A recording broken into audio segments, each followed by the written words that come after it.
hour 2 update, that time from Steve Rebellion. Just repeating for you that Win Percy in car number 8, the first of the JRA Jaguars, continues to lead the race after 54 laps completed. Teammate Armin Hahn is second in the number 10 Jag, and of course Peter Brock now up to third in the 05 Commodore. And we're following Peter Brock down Conrod Straight, coming into view towards the pit area now, running strongly in third place. And of course, it's been a delight to have Alan Moffat with us at Mount Panorama at Bathurst, and he's been the envy of all of us because Alan's been able to test all of the leading cars in the lead-up days to the race. Test number 1 was on one of the mobile Commodores. This is the mobile Holden Dealer Team V8 Commodore, 5 litres, 5,000 cc's if you like, 5-speed transmission, going through a solid rear axle. The last time I enjoyed driving one of Peter Brock's cars was at the Hang 10 400 at Sandown, where we had a 1-2. Unfortunately, Peter was in front and I was in second spot. Today I've got the car to my own and I'm looking forward to a lap around Mount Panorama. The first surge of power up the mountain straight or into the cutting was very impressive. Here we go into BP cutting. The car sat flat, but most noticeably to me, or most memorable to me, was this surge of power there. You can see the little rear oversteer, not quite used to the skinny rear tires, and the back came out on me. The car sat flat through the twitchy parts, had good brakes down here through the S's. Naturally, no prizes for having the brake pedal on the floor here. Good and solid under brakes coming down the end of Conrod onto pit straight. Again, I had to get used to just feeding the car into the corner and powering on a little bit on the easy side. You couldn't just hit the V8. You couldn't hit the gas pedal and get all that V8 power going out in one shot, or you'd have an instant spin.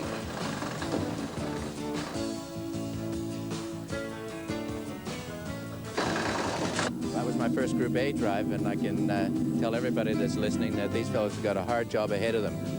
The first thing I noticed was the lack of tire on the ground, the nervousness that the drivers are going to experience because of the narrow rear tires compared to the Group C cars was the most significant factor. But this mobile Holden Dealer Team car is beautifully balanced. I was very impressed with the way the car turned into the corners, and no sign of fishtailing or oversteering, as we call it. The brakes were good, and a real nice engine that could pull you up that hill. I'll give it top marks. Alan Moffat evaluates the mobile Commodore, sitting in the V8 Holden front runner, but he's of course sat in quite a few of the other leading cars over the last few days, and we will be able to show you those during this afternoon's telecast. In the meantime, car number 14, another entry from New Zealand. Denny Holm, the New Zealand teddy bear, and Ray Smith. Denny Holm's been a veteran of many a race over many a year and a former visitor to Bathurst. And really, these guys are doing pretty well. They have now worked their way into the top 10 on the racetrack. In fact, they hold down 10th position at the present time, just behind Charlie O'Brien's BMW.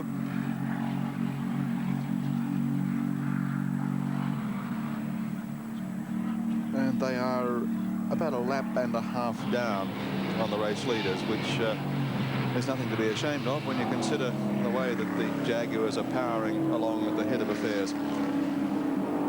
The little stallion of Kevin Bartlett just behind is doing a good job as well. In fact, it may not be just behind for much longer. Bartlett side by side with the Commodore, but no room for him to get past at the moment, nor sufficient power. And welcome back to the great race. Dick Johnson continues on trying to make up the deficit after his problems earlier today. But I wonder, has he got a smile on his face? We'll just check it out on race cam. You dirty devil. Mate, the day you stop smiling is the day you die. You're a Queenslander. You should smile all the time. Yeah, mate, I tell you what, if it wasn't for the good shell oil that this thing's got in, it's got that much oil surge you wouldn't believe. I tell you what, it just keeps on going, and all with all the motorcraft bits that are in it, mate, we haven't got a problem, I don't think. You're doing better plugs than Alan Moffat. Well, I suppose I have to, mate. I've got to look towards next year, haven't I? Well, I've got Alan here with you, and he's been analysing your problems today. Well, getting gassed here, but it doesn't really matter because I'm going to hand over to Larry at the end of this lap because we're going to have a scheduled stop. But the fact that the oil cooler busted. Well, Dick, you've worked yourself back up to 12th spot. Nothing to be ashamed of. It's still early days in the race. Don't give up, mate. Mate, I never give up. I tell you, this thing will get to the end without any problem at all. You're not worried about that oil temperature? You had to short circuit one of the oil coolers. Are you maintaining temperature? Yeah, the oil temperature's up to about 240 degrees, but that shell stuff's good enough for 300 or more. Well, we know you've got top quality products in your car all the time, Dick. Thanks, Alan. I'm going to stop at the end of this lap anyway and let Larry have a speed for a while. Okay, we'll let you concentrate on your pit entrance, mate. Thank you. Dick Johnson with race cam that we were following. And talking about pit entrance, 47 has been into the pits with a driver change. Colin Bond is out of the car, and Greg Hansford, former co-driver of Alan Moffat, is in the Alpha at the moment and on the racetrack, and he'll maintain station pretty well, I can tell you. Well, we know Greg was practicing well, and certainly in conjunction with Colin, they've got that little Alpha really flying. Quite a potential class winner, and not looking too shabby up there in the 8th spot already. Here comes the Mustang into the pit. Larry Perkins to take over the wheel, the crew standing by and ready. And I think Paddy Walsh is down there to cover the action for us. No, in fact, it's Neil down here, Mike. And, take it away, Neil. Thanks, mate. Well, Dick's just getting out of the car. Larry's getting in, as you can well see. They've got a fresh set of scrubbed-in A7 Avons to go on the car. As we heard Dick describe a few moments ago on race cam, it's actually a recurrence of the oil cooler problem that happened to them yesterday in Hardy's Heroes. What in actual fact happened was that they repaired the old one rather than replacing it, and the world split, of all things. Larry in the car, strapped up. They've cleaned the screen. Dick's just hooking him back up to the Channel 7 system and the communications with Jill. The boys are obviously happy with what's going on at the front. They've checked the water, they've checked the oil. And the bonnet's back down. Unfortunately, in all the scramble here with people going left, right and centre, I didn't get the clock on, but it was very, very quick indeed. And as soon as we've got Dick off and clear, we'll have a quick word to him. Back to you, Mike. Thanks very much, Neil Crompton.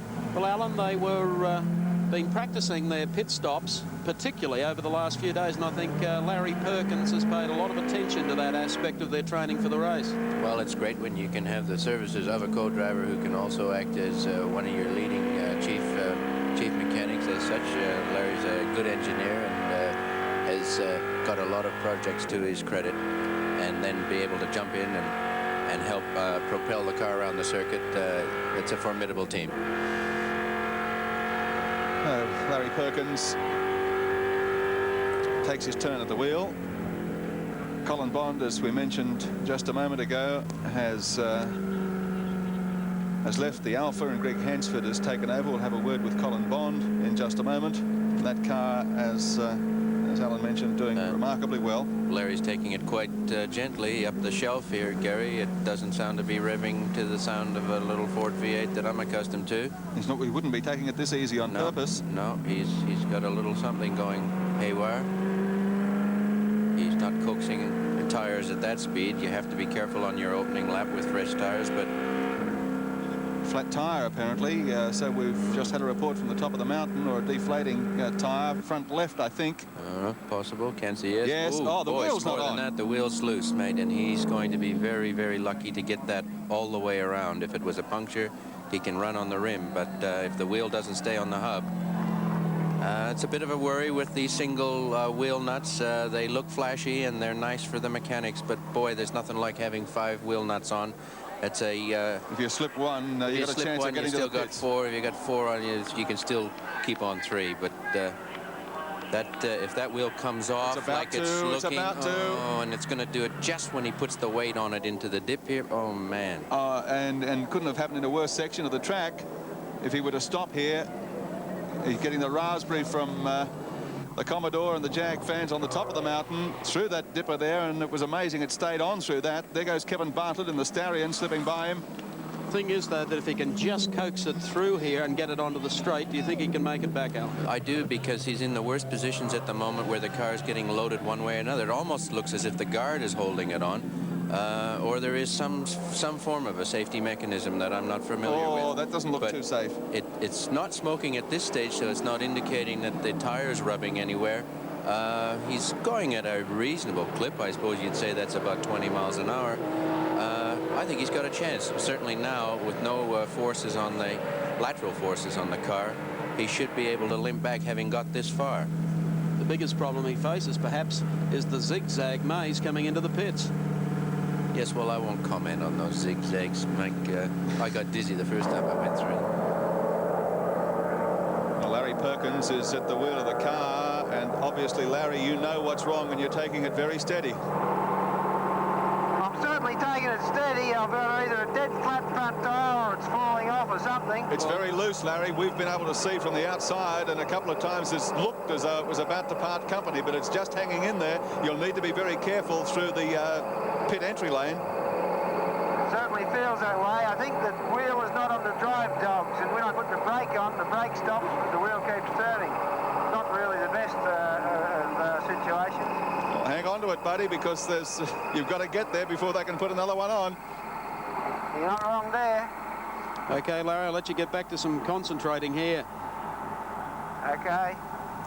Larry Perkins taking it very, very gently indeed. This would spell the end of any chance for Dick Johnson if the wheel were to come off here. Oh, look at that wheel, almost buckling under the car.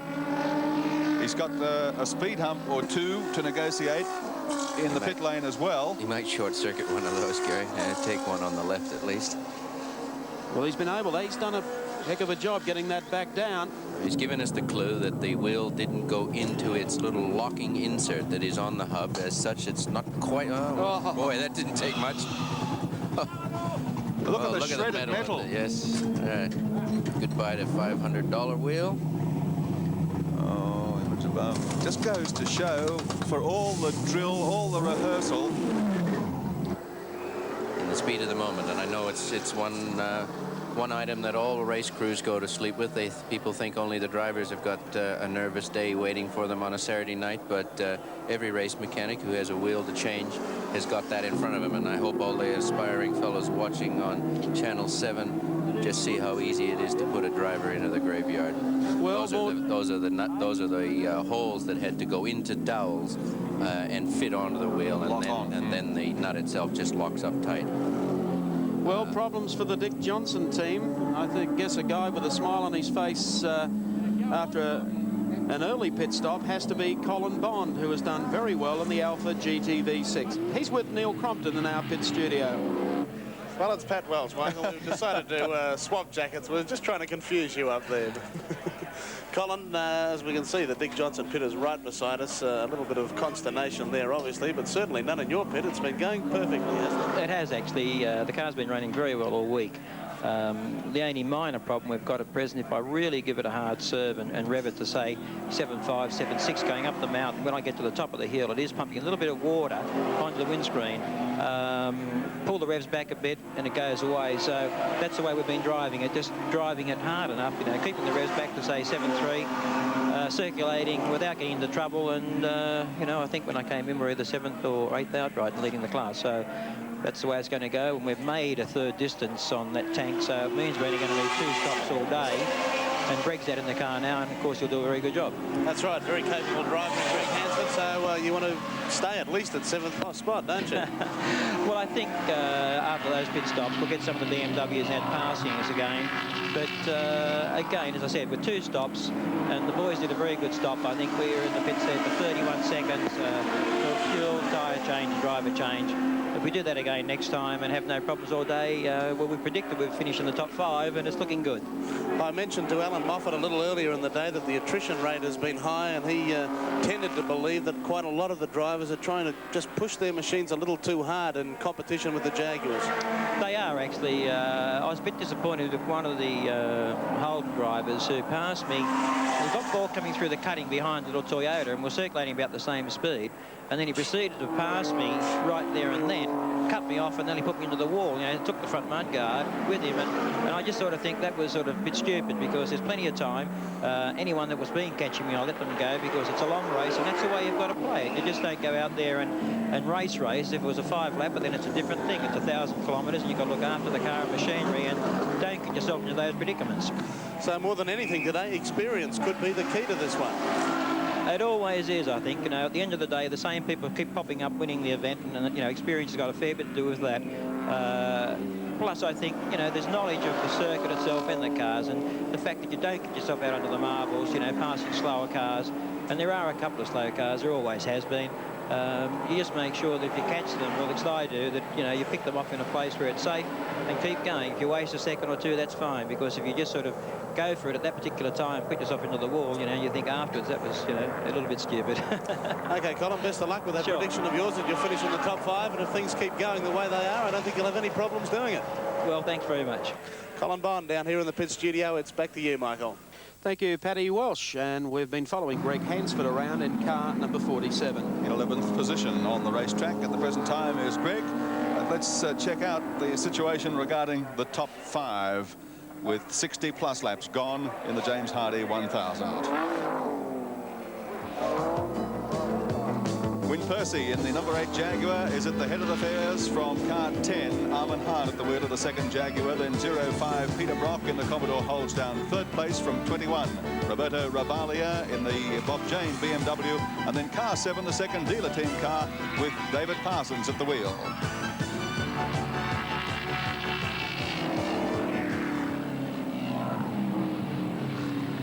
Greg Hansford continues in car number 47, working his way up to the top of the mountain yet again. Both the JPS BMWs are back out and circulating quite strongly, so they've got a lot of ground to make up, but they've certainly still got a lot of time on their side. The James Hardie 1000 continues from Mount Panorama at Bathurst.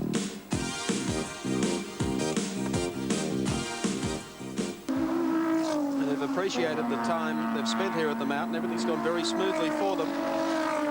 Yet another BMW that seems to be running strongly today. Looks like a Jag BMW benefit at this moment.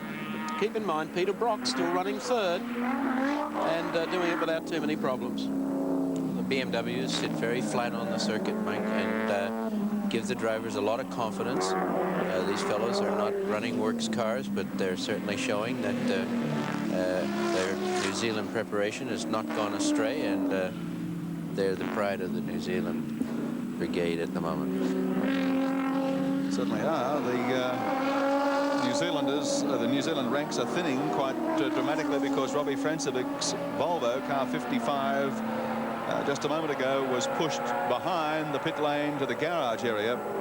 Whatever problem that had them in the pits that they worked so frantically to try and resolve continues to stump them, and it's going to take a little more detailed work. Whether or not they are in fact going to work on the car and try and rejoin the race, I don't know, but it'll be a major disappointment, because I can remember a couple of months ago when he first put his entry in for the race, Robbie Francevic saying, "Oh, I've seen that mountain." Whoa! Oh, Ravalia and Lowe. BMWs, it's are having a hell of a day. We saw both the JPS cars at the other end of pit straight into the sand trap, and these two tail out there in a little bit of oil at the bottom of Conrod, also getting themselves into trouble, Alan Moffat. Well, a little driver rivalry here, Gary. The fellows from New Zealand want to let the Europeans know that they might be from New Zealand, but they can drive as well. It is in replay. Ravalia Chicotto entry, locks a brake by the look of it. Yes. That was a tough moment there for Johnny Chicotto, but he still sits in behind the Ken Page and Neil Lowe, Neil Fisk BMW. In fact, has lost some ground to him, obviously going up over the top of the mountain. Well, once you lose your momentum, Mike, it takes a little while to gather it up. Two equal cars, same weight, same engines, same tires. A little bit like an elevator. Kent Bagent has been operating this number 3 car in Australia right through the touring car season, not with spectacular success, but with a great deal of consistency. And in partnership with Neil Lowe, they've got the car sorted just the way it suits them. They've got reliability on their side. They've proven that through the rounds of the Touring Car Championship. And they did have a place finish in a long-distance race, I think, at Amaroo Park. And that'll stand them in good stead here at Mount Panorama. Well, they're certainly trying hard. That car is not cruising, as is the Bob Jane car, has been going well all day. And both cars up in the top 10. They'll be very aware of that and not fooling around. Looks like pit stop for Win Percy in the lead Jag, number 8. Could even be a set of brake pads to come. Neil Crompton is trackside. Thank you, Michael. Yes, indeed. Tom Walkinshaw will get back into car number 8, our race leader. Win Percy getting out, and as you can see there, they're attempting at this stage to remove the old pads that have been in the car for some 55-odd laps. A new set of pads going in. They told me during the week that they could effect this change in some 15 seconds. 3 churns have gone into the back of the car, 40 litres per churn. They dump the load in around about 8 seconds. At the back of the car, they're ready. They're still working here on the front right and front left-hand side of the car as they put the pads in. They're in now, mounting the wheels on the front right. Tom is in and happy. The car has been fired up. The front left-hand wheel is still yet to be mounted. The pads are now in. Everybody's standing by now for the wheelman on the front left-hand side. Tom still being told to just wait for a moment. Now he's been given the all clear. The pneumatic jacks go up. The race leader rejoins the race. We can see here the existing pads. The time, incidentally, was 52 seconds, 0.7. That's not bad considering what they had to do at the front of the car. And we might just have a word here with Win Percy before we pass you back. Win, very, very happy with the car's performance by the look of things. Yes, no problem. Just really trying to familiarise myself with the track and stay away from the ruts because obviously it's such a twist of torque all the time. Car feel as good as when you got in? Yeah, sure, no problems. Just looking at these brake pads here, they're well and truly worn. Yes, they are, but if you look at them, the trouble is the lower the wear gets, the less they get, the more they heat, of course. But I reckon they'd have done another stint, to be honest. Reasonable to assume that there'll be another pad change? No, I wouldn't think so. Not in this car, anyway. Thanks, Win. Back to you, Mike. Thank you, Neil. And Alan, I think you would agree, a very professional pit stop. Well, and as Neil alluded, they said they could do it in 15 seconds. That's when they're cold. When they're hot, it takes a little longer. I think they did an exceptional job. That's a mental barrier for a team to have to even think about brake pads. Not one that anyone likes to do, but they did it extremely well and obviously have practiced over many, many months. Back on the track with Walkinshaw at the wheel. This car now in 2nd place on the track and closing quickly on Dick Johnson's Mustang, with Larry Perkins driving at the moment. Of course, the Mustang is about 4 or 5 laps down, in fact, on the race leader because they've had quite a bit of trouble so far. But no trouble really for the Jaguars. They continue to run 1-2 with Armin Hahn in car 10 at the head of proceedings, and then this car 8, Tom Walkinshaw in 2nd place. Back at the James Hardy 1000 and car number 10 with Armin Hahn back in the pit area is handed over to John Goss, and Neil Crompton is trackside. Thank you again, Michael. We're jumping around all over the place down here. There's so many people in the pit lane. Yes, indeed, Armin Hahn in the car, hopped out, and John Goss has now got in, watching the clocks, and it stops at 48 seconds.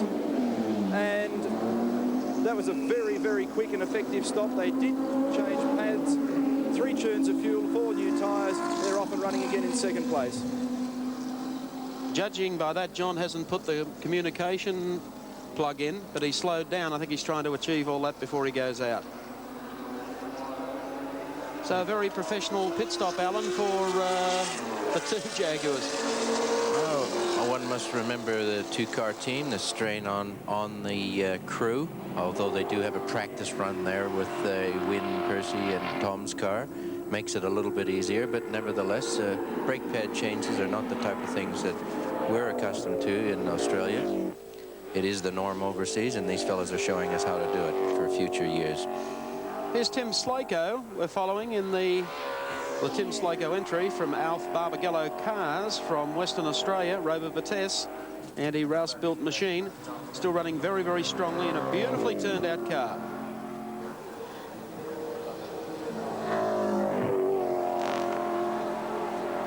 James Slako hasn't run all the rounds of the Australian Touring Car Championship this year.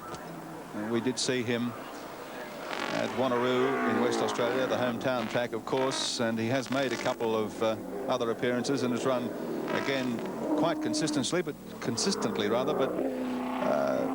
doesn't, I don't think, have the race miles under his belt this year in this car to be competitive in the James Hardy 1000. That's true. This is no place like having a couple of hundred thousand, or at least a couple of thousand kilometer miles behind you here. But Tim acquitted himself very well yesterday in the M&M Derby, and took the checkered flag away from the field on that occasion. Jeff Leeds of New South Wales, of course, co-driving with Tim Slako. Jeff Leeds at the wheel, in fact, at the moment. Very hard for anyone based in Perth to compete effectively on the East Coast, Gary. He's just giving himself a wiggle coming into the pits. Yeah, it's a long haul to make, isn't it, when there's the bare one round, as there was this season of the Touring Car Championship in Perth, to trek all the way over here for the remainder. But Jeff Leeds brings the car in, and I would say obviously Slako's intention is to take the wheel again to complete the race. Up goes the bonnet, up goes the boot. They are making the driver change, as I said that they might. Let's check the cars, though, that are not going to see the finish of the James Hardy 1000 this year. 37, Brian Callaghan is out, engine trouble. 49, the Bundy car machine is stopped on Mountain Straight. 32, the New Zealand entry, the Anderson brothers, with an oil problem in their Mustang.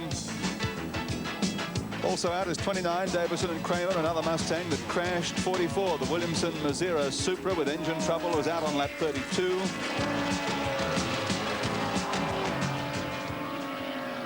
And there's 05 still circulating without any of those problems whatsoever. And it's that old Peter Brock magic again coming to the fore. Certainly the Jaguars seem to have it by the throat up front, but Brock is the only other driver still on the same lap as the race leaders.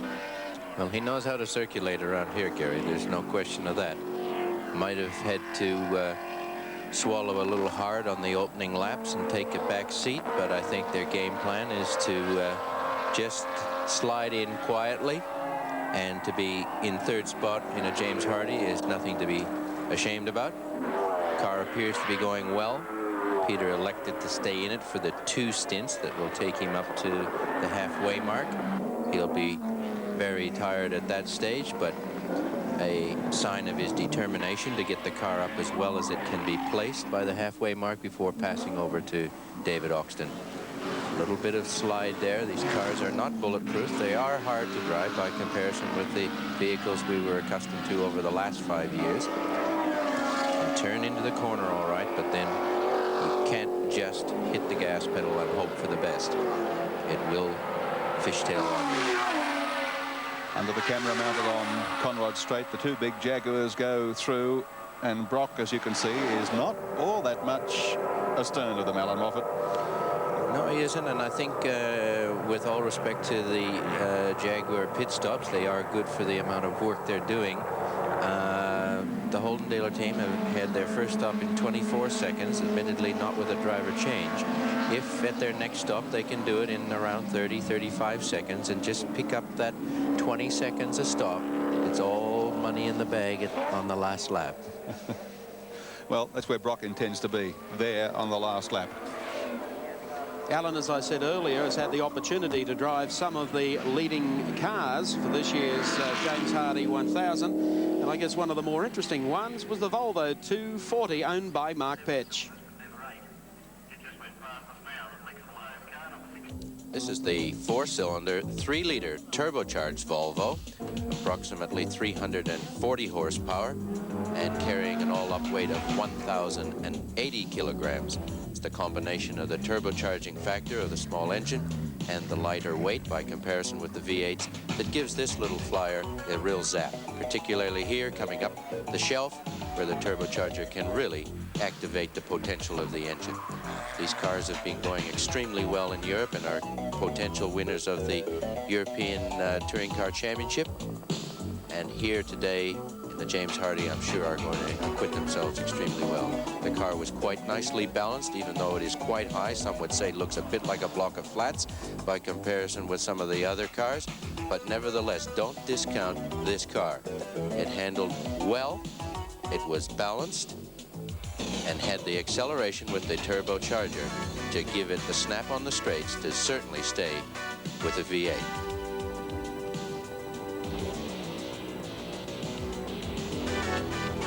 Brakes were good, nice and stable. At the end of Conrad, just a slight lag here in second gear until the turbocharger got itself going. But otherwise, a very nice car to drive.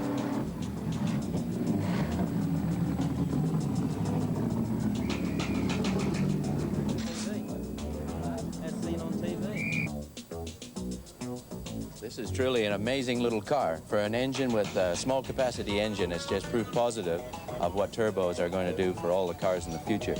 It handled extremely well, turned into the corners well, stopped well. I'd drive it if I could. Alan Moffat evaluating the Volvo Turbo. Just as well he got that in, because unfortunately the Volvo Turbo has problems today. In the meantime, in the pit area with Pat Welsh is Alan Grice. Well, Michael, as we know, all sports can be cruel and kind. Alan Grice has experienced the cruel aspect of sport this week, especially motor racing. Car 26, Alan off the track, hitting a rock earlier in the week and destroying it. And going ahead today with car 6, and one little screw came loose, didn't it? Tell us about it. Yeah, well, the incredible thing is that really the two single things that have not gone according to plan are the only two things that have brought the grief. We know we wrote a car off, as you said. And today I was running the motor car very, very easily, and that small screw came out of the rotor button and fell into the top of the distributor, jammed the distributor, and no spark, no drive. Simple as that. I know you're very disappointed because I said, where are you lying on the track at the moment? You said it doesn't really matter now, does it? Yeah, who cares? The problem is that we're out there now doing very competitive times, and we're doing low fives all the time. And there's a lot of oil down on the track out there at the moment, a lot of oil. And, you know, that's the pace of the race. We should be running there. But we're treating the rest of the day as a tyre test now. We came here and we've done a lot of tyre development work for Yokohama, and we're continuing the race as tyre testing. And we keep pulling tyres off and taking their temperatures, and you know, it's all stuff to put in the memory bank for next year, because this race is not going to get on top of me. I'll win the bloody thing. I know it's all hypothetical now, but you said to me earlier in the week that you believed you had the best prepared Commodore in the field. Had everything gone according to plan today, do you think you could have beaten the Jags in the form that they're showing? Well, not the form they're showing, but then, you know, it's only just 1 o'clock. There's a lot of motor race to go, and sure, they're looking pretty strong. But to be quite fair, you know, there's nobody there really pushing them. When I dropped out, there was nobody sort of giving them a hassle, and they've been able to settle into their own pace and do it their own way. But they're looking very strong now, no question in the world. You'd have to go for them at this point, but there's a lot of motor race left. Okay, Alan, thanks very much. Bad luck. It hasn't been a happy week for you, but thank you very much for coming down and talking to us. Okay. Back to you, Mike Raymond. Thank you, Paddy Welsh. Talking about Jaguars, there's another one, probably the unsung hero of the field, the one that hasn't got all the publicity. That's the Gary Wilmington privately entered car out of Sydney, and his co-driver is Captain Peter Jansen out of Melbourne, and they've been motoring along quite nicely indeed. As Peter Jansen does all the time in Melbourne. Like, he motors along Monday through Friday. Well, he always does well at this particular race, barring mechanical trouble, obviously. He's got a great finishing record. Coming up here just behind the little Toyota. Jansen at the wheel at the moment. Just up in front of him, as Michael said, closing very fast on one of the under 2-litre Toyota entries in the race. Looks like 61. That's the Ray Cutchie, John Faulkner entry, the Toyota Sprinter. You'll see that the Jaguar will close pretty rapidly on him coming up here, but the small cars are surprisingly quick when they get to the top of the mountain. The Jags continues. There's 3 out in the racetrack. They're doing well. And the James Hardy for 85.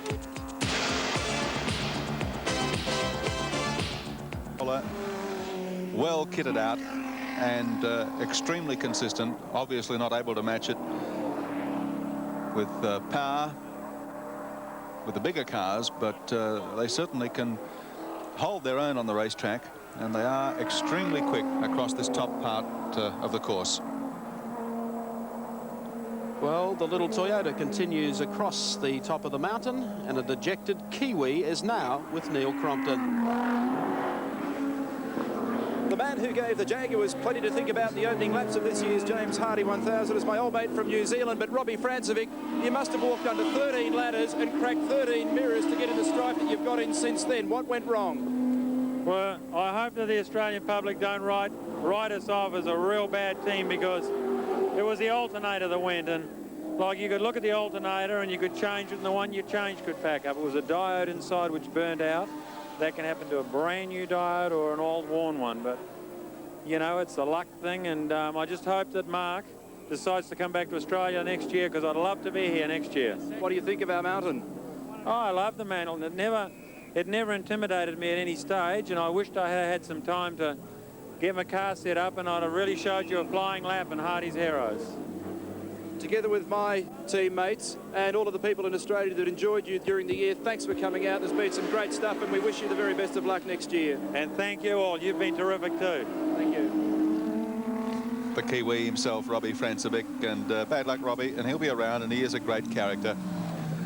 There's a UK entry, the Rover of the Demolition Man, and it hasn't really demolished the field here today, but it's circulated bravely, but not competitively. In fact, that's John Smith in the under 2-litre Corolla that's just given him the slip on pit straight. The race, however, continues to be led by car number 8, the man who's made the pace pretty well all day, Tom Walkinshaw, and his co-driver, Wynne Percy. They've made lightning quick, efficient pit stops. They've had a brake change, and they've done it all and set the pace. And these other competitors on Mount Panorama today really know they've got a race. Peter Brock, in fact, and perhaps Roberto Ravaglia and Johnny Cicotto in their 21 entry, the BMW, are in some sort of position to mount a challenge as the race runs down towards its conclusion. That's a long way away yet, I might add, about 90 laps, in fact. But Brock and Ravaglia, about the only two at this stage that would seem to have any chance of mounting a challenge on the leading two. Up front, it's Jaguar and Jaguar. Walkinshaw and Goss. Jaguar 1-2 after 73 laps in the James Hardy 1000. This is the king of the cats, the British Jaguar, with Tom Walkinshaw at the wheel. The man who not only runs a mean race team, but the man who finds time to run a multi-million-dollar business empire.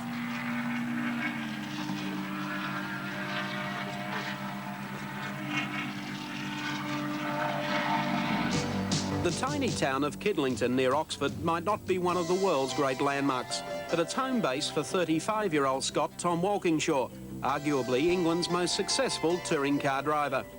Walkinshaw's TWR racing operation is responsible solely for the preparation, testing and international competition program of Jaguar and Rover. It's really a case of the man who knows the score owns the store. Good morning to WR. Yes, Tom Walkinshaw's just arrived. One moment, please. Good morning, Tom. It's a call for you from Germany. All right. Walkinshaw's TWR empire hasn't grown overnight. It's taken many years to establish, but he's always been able to maintain that personal touch. Really? What, the 6th of October? No. We're in Australia doing the James Hardy 1000. Your association with Rover and Jaguar, how did that first come about? British Leyland, as it was then, the group, was beginning to be the butt end of all the jokes that were going around in the industry and trade.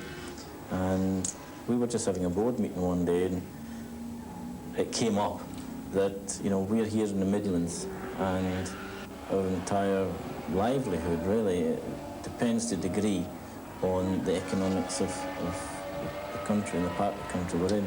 And we just thought, well, if we don't at least try and do something, then we haven't earned the right to take the mickey out of them, if you like. So they were running, British Leyland were running a rover team, which we could see had potential, but at that time they were having a lot of problems with it. So we approached them and said, look, we think we know some of your problems and how we can make the car faster. They brought us in halfway through the year as a consultant on the car, and within a couple of weeks we'd modified the suspension for them. The car was going about 2.5 seconds a lap quicker. And at the end of that year, they came to us and said, right, will we take over the entire project? You're obviously busy with the ETC series. Why then turn your schedule upside down and go to Australia for a one-off race? Well, it's quite simple, really. For quite a few years, we wanted to do Bathurst, and there was always a conflicting ETC race or something that prevented us doing it. Then last year, we got the opportunity to do it. The calendar permitted it, so we obviously came down and we ran in the Jag down there. And after being to the place and coming away with our tail between our legs, we decided that, you know, we just had to go back, come what may, and try and do it properly, which is what we're going to try and do this year. Owning a team means that you get the right to hire and fire drivers. What do you look for in drivers? You want guys who will drive very fast consistently and will work in with the team and not sort of too self-centred about their own position the whole time. It's difficult, you know, but I think you can get that. We've got Formula 1 drivers who drive for us, and they work in very well. You can get other guys who come out of Formula 3 would come along, and you know, it's just about impossible to work with them. But you've got to try different people at different times, and then you soon find out from the mechanics, from the managers, from the other drivers, who's blending in and who's not blending in, and at the end of the day, you just have to take a decision on that. Is Group A as political as Formula 1? Probably in its own little world it is. I mean, obviously, there's not quite the clout that goes about in Formula 1 because there's just so many big sponsors and big manufacturers. But you still have 3 or 4 big motor manufacturers involved, and everyone wants to be winning. So it can be pretty heavy at times. Do all of them play the game? No, everyone plays a game. Tom, your operation here at Kidlington is most impressive. What about a guided tour? This is where we prepare the Group C Jaguars and the rest of the workshop where we prepare the XGSs before we ship them off to Australia. What else is involved with the workshop? What other work do you carry out here? Well, all the fabrication's done, the machine shop's over the other side, and at the moment we still prepare some of the XGS road cars, which we sell, the special ones which we convert and sell to the public through Jaguar dealers. They're done over there, so to give them a bit of character and so forth at the moment. How many people do you have working in this particular area? Altogether, there'll be about 25 in this area on the Jaguar racing project. A lot of wages to find at the end of the week? Oh, yeah, but they earn it, so it's not a problem. I don't think wages are ever a problem if the people actually work hard and earn it. Just when you have a whole load of guys sort of taking the money and not doing anything for it, that's when you've got a problem. They don't last long. No, they don't last at all. Like, this is the TWR Rover shop now, where we prepare all the cars for the ETC. Also, we're running the French Championship with Jean-Louis Schlesser, and the rally cars, which we're running the British Championship with Tony Pond. This is the car I've been driving in the ETC up to now, I think. Tom, do you think you've got enough rovers here? We breed them, don't we? You know. It's almost incestuous, so there's a full line of them down here. That's right. We've got 10 cars. We run 3 all the time in the ETC, and we have a test car for a backup. We're doing the development on. Also the same for France. The regulations are slightly different there. So we have the car that's raced all the time, then a backup car just in case. What about the accident ratio during the course of the season? High? No, not really. We don't usually find that if you're going to get panel work, it all sort of happens in one race meeting and everyone goes a little bit crazy and you pick up damage. Then after that, everyone sort of settles down again. We don't really have a lot of accident damage. Well, there's no wheels on any of these cars, but if we have a look at our next stop, we'll find a whole heap of tyres. Yeah, that's true. We also do all the Dunlop tyre distribution, so the tyre shop's next door. Well, Mike, this is the tyre shop where we distribute all Dunlop's racing tyres all over Britain and part of Europe as well. We also do motorcycle as well as the car race. And how many tyres do you have in here on a busy day? Well, we sell about 26,000 tyres a year through here, so it just depends on what the race meeting is, that how much stock you have in here. Well, you've got the cars, you've got the engineering, yeah, you've got the tyres. Is there anything else that you need to complete the whole package? We also sell crash helmets for GPA in France. That would seem reasonable. Oil for motor in France. That's about it, I think. Yes. Pleased to see it's not commercial. Yeah, no, I couldn't bear it if it was too commercial. Well, Mike, here's the trucks, you know, which we use to transport all the cars around Europe, which I think if one had to identify the biggest logistical problem that you encounter racing in Europe, the transportation side of it probably is it, because with England being on an island, every time we want to go and race anywhere, we've got to get ferries booked and everything else, which with a racing team and everything usually running late, gives the transport guy a few sleepless nights. You're using a 3-car team for the ETC. How many of these rigs then do you effectively send into Europe every time you race? Well, you would use an Arctic like this to carry the 3 cars. We then have a rigid truck to carry all the spare parts and the spare engines. And then we would have another Arctic full of tyres to give all the tyre backup. So when we go to racing in Europe, we'll probably carry about 400 tyres with us. So it's quite a big operation. Well, thanks for that marvellous guided tour of TWR. Actually, while we're talking about TWR, everything around this area is TWR. You're not going to make a bid to buy Kidlington or anything, are you? No, not yet. It's on the cards. Only if we win Bathurst. Tony Walkinshaw, a rather remarkable man, the European Touring Car Championship, and he continues to lead the James Hardy 1000 at Bathurst.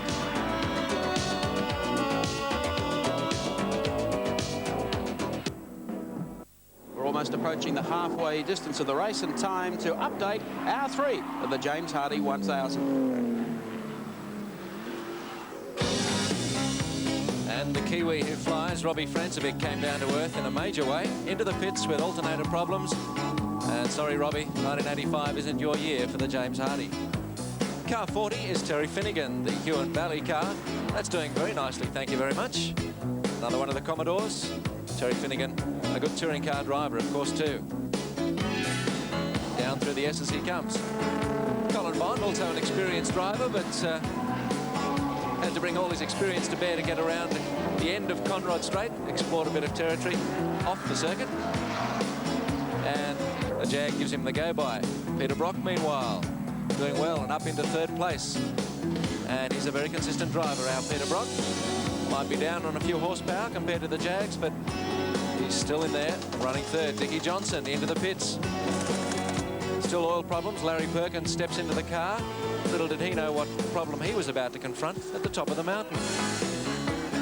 That left front wheel almost picked a fine time to leave him, but he made it into the pits, and it was quickly replaced. And somebody in the pits is getting a slap over the wrist, and there you can see the iron filings on the wheel that came off. Off goes Larry Perkins. So problems all round for the Johnson team. And the BMWs, well, they've been in the action all day. Here we go again as Kent Bagent slips by Ravalia in a very sneaky manoeuvre. And then in came the Walkinshaw Jaguar. Wynne Percy was at the wheel. Walkinshaw stepped back in. A change of brake pads, 4 new tyres, new fuel, and it all happened in 52 seconds. A remarkable effort. And Tom Walkinshaw resumes the race at the lead. And the Tim Slako Rover also doing very nicely. Jeff leads at the wheel on this occasion. Down through the S's she comes. A big improver in the field, the Slako Rover. And in came the second of the Jags, still in the race. Johnny Goss popping in to replace Armin Hahn. They too replaced their brake pads and 4 tyres and did it even quicker than the number 8 Jag in about 48 seconds. So the Jaguar team, a mighty team indeed. And there's the Jag, not in the JRA team, but also doing nicely. The Gary Wilmington, Peter Jansen machine. A little off the pace, but still circulating well. The V12 Jag of Gary Wilmington.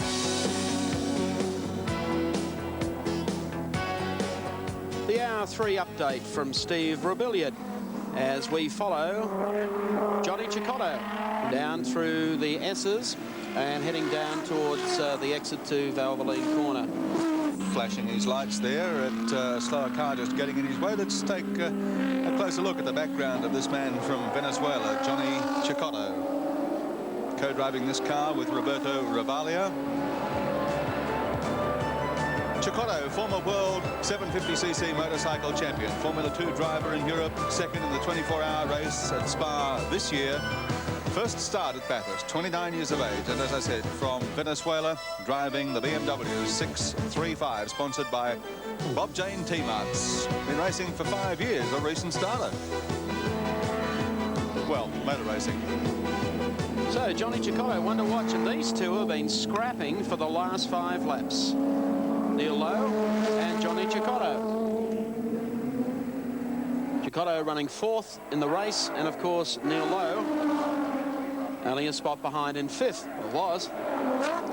They've changed all that now as Neil Lowe goes back into 4th, and the pressure continues there. Noticing one of the Rovers still continuing on. That's the Barry Robinson, John Jeffrey entry. So BMW power strikes on the way to Mount Panorama again. Here they come. Bob Jane, a long-time supporter of Australian motor racing. One of the few corporations who's flown a car out from Europe. This is a Schnitzer-prepared BMW, painted in Germany to Bob's famous orange colors of his T-Marts. This is, in fact, the car that finished second at Spa, isn't it? Yes, it is. And a quick overhaul and a quick flight to Australia, and here we have it in the top 5, doing extremely well. Well, Bob likes to do things in style, and he certainly spared no expense, no half measures with this James Hardy effort this year with this car and these two international drivers, Cecotto and Ravaglia. All T-Mart managers have been told to double their sales next week, just to take up the overlap on race budgets that do overlap. But credit to anybody who is prepared to have a go, buy the equipment that's necessary, and get on with the job. You can't do it with peanuts, and you can't do it with poor equipment. Well, we were saying when we were outlining the TAB trifecta betting, which is being conducted here in New South Wales on the race, earlier in the week, that this was one of the cars you could not afford to leave out if you were having a bet on the great race. The car 21 and the car 3 just ahead of it, but a lap down on the racetrack, was another that we also mentioned as a long shot. We're going to get a speed readout here on Johnny Cecotto. He's used to lapping pretty quick on those big bikes. Here we are at a 248.3 kilometres per hour. That reading, of course, courtesy of Vortex, down to the left-hander. And as they come back onto the straightaway, Cecotto makes a run up on the inside. And is he going to carry on? Yes, he is. They're going to put the pressure well and truly on Neil Lowe. He does it around the outside, but that puts Cecotto back one more spot. We'll see if the Nilfisk entry has a little more grunt to pull it back up the mountain again. Gaining all the time. Here he comes, making the move down the outside. The wrong side, mate. Exactly. But do you think he's going to pull across? I'll bet you. He used one of the slower cars there. Could have been a moment. So their great scrap continues. They've been at it, as I've said, for quite a long time. The slower car, in fact, was the car that is leading the under 3-litre class at the moment. That's car 42, Kevin Bartlett, in the Mitsubishi Starion. Peter McKay co-driving with him, and they are in 8th place outright. A very, very creditable performance with exactly half race distance, or just over half race distance gone for the leading division. 80 laps to go. So Tom Walkinshaw in car number 8, still leading from teammate John Goss in the second of the Jags in second. Third is Peter Brock. Then, of course, this scrap between Lowe, or Kent Bagent and Johnny Cicotto for 4th and 5th. And just in behind them, of course, car number 3. We're expecting the JPS BMW back into the pits very, very shortly. And there's just been a change in that under 3 litre category too. Colin Bond has slipped up into 8th spot outright, and in fact is the leader in the under 3 litre category. And Kevin Bartlett has dropped a couple of spots in the space of the last few minutes and is now down to 10th. He's covered 80 laps, as has Colin Bond. The Styrians doing well here, Gary. Their first real serious attempt at Mount Panorama. Reward particularly for Kevin Bartlett's persistence after a lot of troubles early in the season with the car.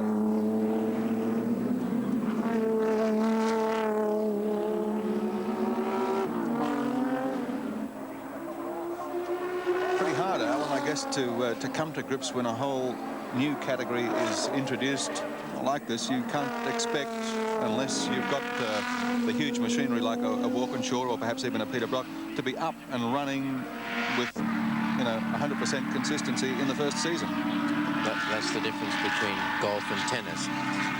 They haven't changed the ball or the golf clubs in 100 years, and our rules change every 6 months.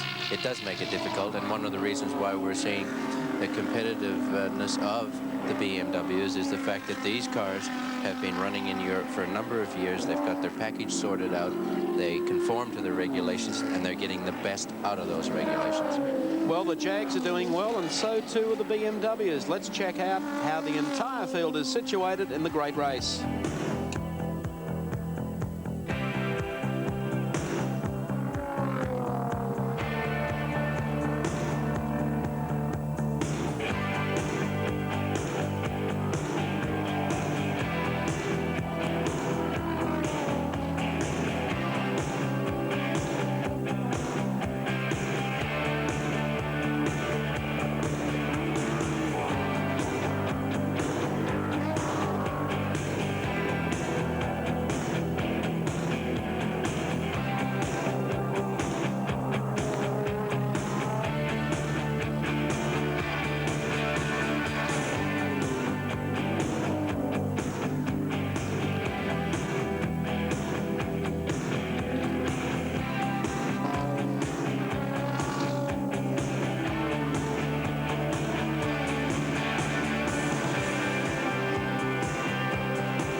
So that's the way the field lines up at this stage, with 84, 85 laps gone for the leaders. And the leader, of course, is car number 8, the first of the Jaguar entries, driven by Tom Walkinshaw.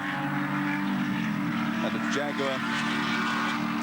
Jaguar running 1-2 with 85 laps gone in the James Hardy 1000. Inside the Dick Johnson Mustang coming down Conrod Straight.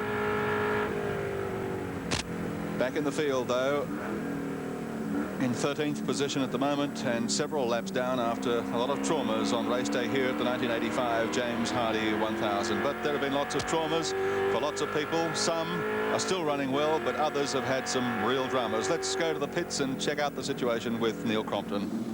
Thank you, Gary Wilkinson. Yes, well, while we were away just a few moments ago, the Jim Richards, Tony Longhurst BMW came to the pits. They effected a 30-second pit stop. They put a couple of tunes in, 4 new tyres. Tony jumped out and Jim hopped in. Tony, it looked like a fairly good stint for you, but in the opening stanza there, you got off to a pretty hairy sort of a start with the Keogh and Rogers BMW. Yeah, I think he's been a bit cheeky. I had the corner, and I don't know whether he was trying to outbrake me or whatever, but he kept on coming across, and we just had a little bit of a touch. It didn't hurt my car at all, and he lost a bit of time and kept on going.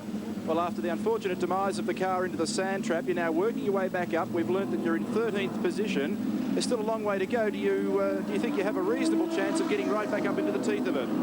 Yeah, well, we're only a little bit over halfway, and you know, Jim will pedal along pretty quick. You know, if the Jags keep going, obviously we're not going to beat them, but if they have a bit of a problem, we could be right up there. After having a little go in the sand trap there, any ill effects for the car? I know there was some panel damage. No, we were very, very lucky. You know, I thought they might have been stand up in the brakes or around the motor or something, but they're spot on. I had a bit of a rubber build-up on my tyres for a while, and I was getting a bad vibration, but that came good. The temperatures are about where they should be. The brakes are fantastic. It's handling superbly across the top. So, you know, I'm sure Jim's going to come back up through the field now. Thanks, Tony. We'll let you go away and get some well-earned rest. And whilst the Jim Richards and Tony Longhurst BMW was in the pits, Peter Brock came in as well. It was a very busy time down here, and the Brock pit stop was 28 seconds. The second stop for the 05 Commodore, and David Oxton has got in. He's the rookie from New Zealand. Back to you, mate. Thanks very much, Neil Crompton. So driver change is affected in both the 05. There you can see the change being affected, and of course the Jim Richards, Tony Longhurst changeover. 05, of course, in third place on the racetrack, about a minute plus behind the two leading Jaguars. Walkinshaw in front, the Goss and Armin Hahn car in second place. The Lusty, well, I was going to say the Lusty brothers. Lusty brothers have been long-time competitors here at Mount Panorama in the James Hardy 1000, but this year we've got the Lusty cousins, in fact. Graham Lusty and Ken Lusty joining him in the car. From Victoria, of course, they were involved in a mishap early in the week with Alan Grice, which put a large dent in the back of their car, which required a considerable amount of work. Not as much, well, there was no work required on the Grice car, the 26 car, because it was pretty much destroyed and not sighted since. But the Lusties are 10 laps down. They've had their share of problems. 10 laps down on the race leaders at the moment and are running in 25th position on the racetrack.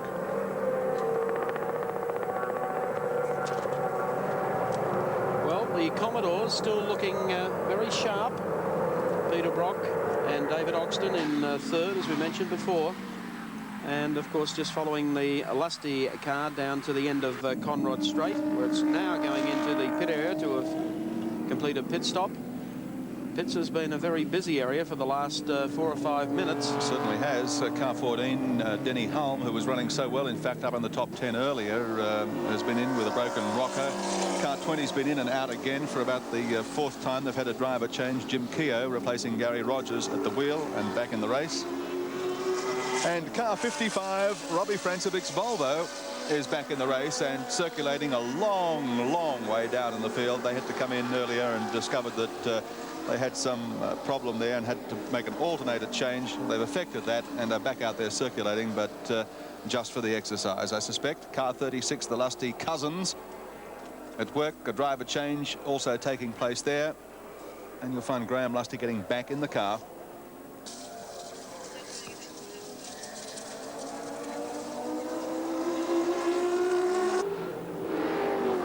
It looks like the rear end of Kevin Bartlett being pursued down the straight by Dick Johnson's Mustang.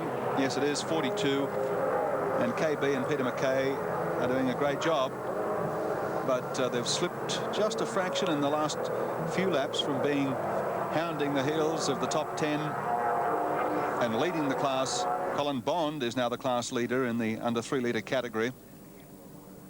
And KB is back to 12th position on the racetrack. A lot of early development trouble, as we mentioned before, with this car. And in fact, KB packed it up midway through the touring car season, awaiting the August homologation of some new parts for the car, because he knew there was no way he could be competitive without them, and he was only wasting time and money by going around until he could get the car up and running in its proper configuration, as it is now, obviously. Not the legs of the V8 Mustang up the straight, of course, but he's had pretty much a trouble-free run for most of today. And the Lusties, having just emerged from the pit, are right on his hammer too.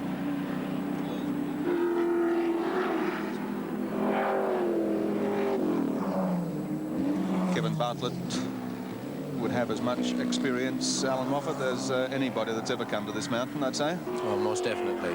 And not just Australian experience. He's a world traveler and a fine driver.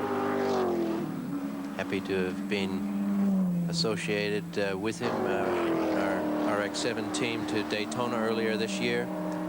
And he put up a fine show in the middle of the night there, driving around 24 hours.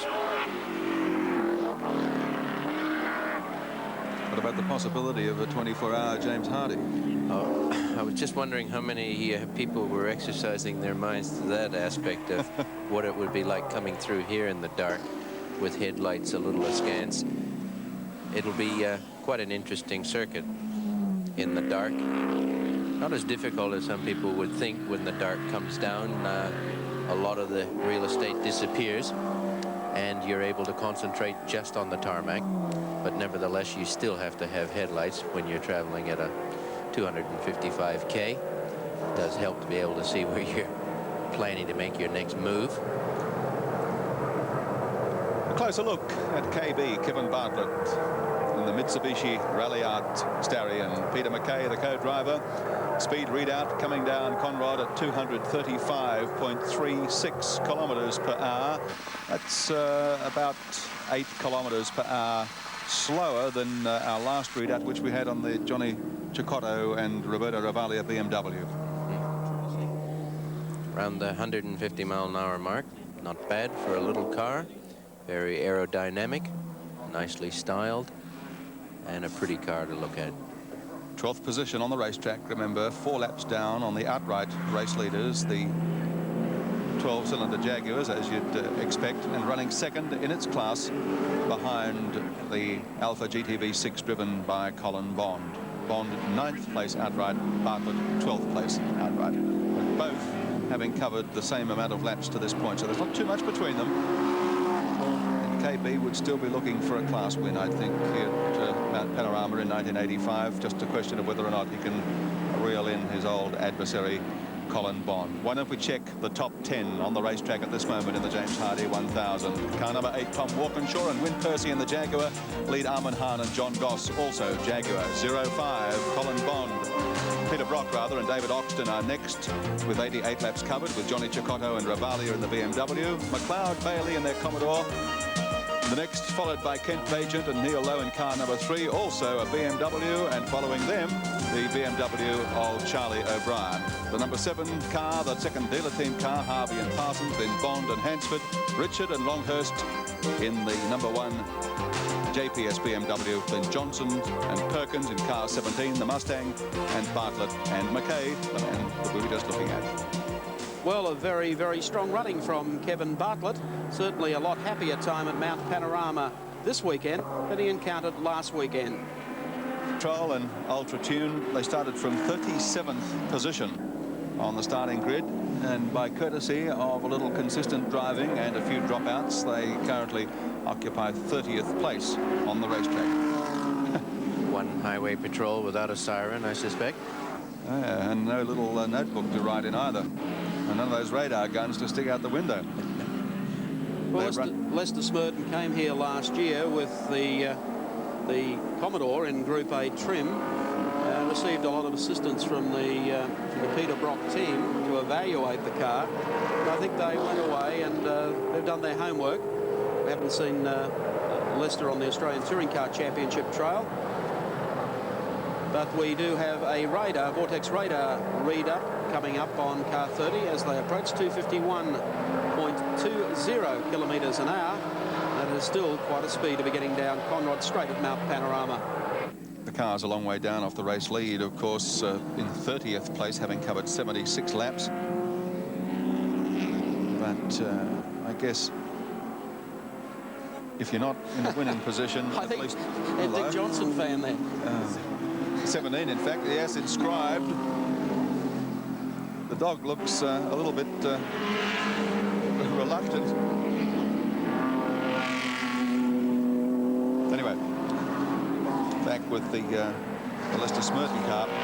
As Mike said, they've had quite a deal of preparation go into their car, and they are at least circulating consistently. Meanwhile, let's go down to the pits where Neil Crompton is. Performing very well is the A, C and B car from Auckland in New Zealand. The driver, Ray Smith. We've heard a lot about these broken rockers in the Commodore, and unfortunately for this weekend, you've got another one. What's the problem? Well, Neil, we broke a rocker and bent a push rod. We're not sure exactly what caused it. These are supposed to be the new modified ones that GM have just made. Supposed to be bulletproof, but there it is. It cost us about 8 minutes in the race. Where is the car now, Ray? We fixed the car and it's back out on the track. Denny's driving it, so we're going to try and catch up some time. Any idea of the position? We were running 10th. I'm not sure where we are now. Lots of New Zealanders hoping for a good performance from you. Good luck this afternoon. Thanks, Neil. Thank you. Thank you, Neil Crompton. Slipped a few spots since Ray Smith last checked the lap charts, and Denny Hulme now in 19th position on the racetrack as we continue to follow Mr. Smurden in car 30. That's one component that the Holdens don't expect to break next year when they have their rocket ships homologated, complete with roller rockers, and there's no way they'll break one of them. On the homologation package, Alan, that is planned for the Commodore come February, that'll make them a very, very competitive car internationally. Well, I would have commented earlier on Peter Brook's position, lacking a little punch there in the opening laps, and I think it has to be borne in mind that he doesn't have the extractor systems that give the Mustang a little lift on the straight in the neighborhood of 50 to 60 horsepower. I'm sure all the Holden drivers are a little bit nervous about revving their engines after the Sandown Castle 500 performance. And as such, it's only natural that a confident, hard-revving Jaguar team, we're going to walk away from them a bit. But next year, that'll be a different story. Well, you can never be too sure in this business, Alan Moffat, as you'd very well know, because Jaguar eyeballing in front, running 1-2 on the racetrack at the moment. We've just had a message that one of them is headed for the pits. Apparently, the seat has come loose, has broken in the car. Well, that doesn't surprise me, Gary, with the centrifugal forces that are going on and the weight of the driver throwing from side to side. It's one area that we used to spend a lot of time on preparation in our vehicles, and that's quite easy to happen. Well, number 8 is obviously very distressing for the driver. 1 minute he's got his foot on the clutch, and the next minute it's bounced over onto the gas pedal. Number 8 is still out there and circulating, so I don't know whether it's the lead car that's coming in or whether it's the John Goss, Armin Hahn number 10 car. Yes, apparently it is the number 10 car with Johnny Goss at the wheel. Of course, he drove the start of the race. Armin Hahn had a midday stint in the car. Goss is back behind the wheel. Well, Goss will be distressed. He's worked hard and has pioneered the Jaguar assault here in former years, and has made a great contribution to getting these cars on the track. Well, he's gone by the start-finish line, so he continues to circulate.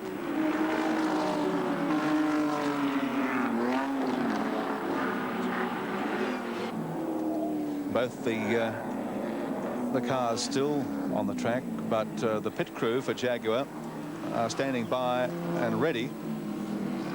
And we'll wait to see whether or not there may be some drama here involving one of the two front-running cars. Why don't we go out there and see what Pat Welsh can find out whilst we're waiting to see if the car comes in. Well, there's Armin Hahn sitting waiting. Jaguar pits, obviously well prepared for their pit stop. Hahn about to change over with John Goss, who is in the 10 car at the moment. And our information is that it's due in the pits within the next lap.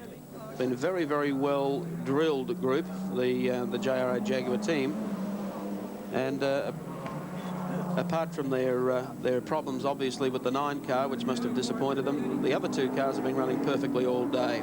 Pat Welsh is in the pits.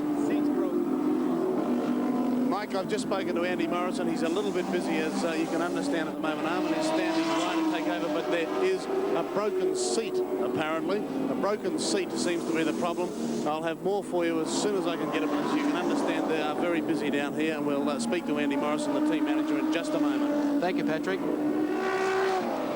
Meanwhile, 05 David Oxton at the wheel from New Zealand, and New Zealand certainly well represented here in this year's James Hardy 1000. And the Brock Oxton 05 car still runs in third place on the track. 15 seconds behind the second place getter, that's the John Goss car.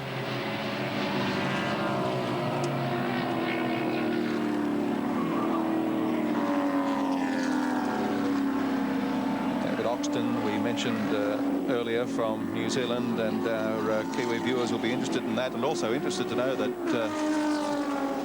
the Kent Bagent Neil Lowe entry, the BMW, is in 6th position on the racetrack, a couple of laps down, but in contention for a place in the James Hardy 1000 for this year. Robbie Francevic's Volvo still out on the track, but not anywhere near the lead. There's the number 10 Jag in. Johnny Goss is out. Pat Welsh is there. You can see it is a broken seat, Gary. They're trying desperately to repair it at the moment. They've also taken the opportunity to throw in extra churns of fuel and change tyres. And Scrap's working on to try and get this seat back into place. That is obviously the major problem at the moment. They've got an exotic mixture of glue over the other side that they're preparing to put in. Armin Hahn is ready to jump into the vehicle as soon as the seat is fixed. They're convinced they've got it ready now. It has been a pretty quick pit stop, but obviously unscheduled. As I said, tyres and fuel going in just to ensure that everything else is topped up and ready to go once this seat is fixed. A very professional operation down here. Armin Hahn seems to be about ready to go now. They're holding the seat in place with these plastic straps, as you can see, that they're knotting together from the side. And just it'll be a makeshift job for the rest of the race, but it should hold together. I don't know whether they're going to use the glue. It's still being mixed on the other side of the car.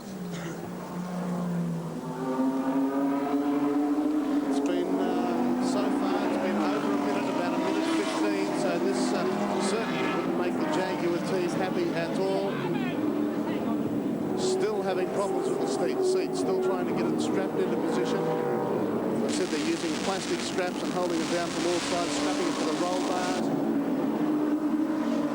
We're now getting up to the 2-minute mark in this changeover, and they're push-starting the car. Minute 40. Car still not going. Armin Hahn is away. About a minute 40. Unscheduled pit stop. Problems with the seat. So obviously a fairly costly one for the Jaguars. It's amazing what can change the complexion of a motor race, isn't it? Well, Gary, we used to go to races with just the race tape. We couldn't get to the race line without the race tape, and then it was the wire, stainless steel wire, and now it's the plastic tie wraps. You just can't win a race without all three of those components.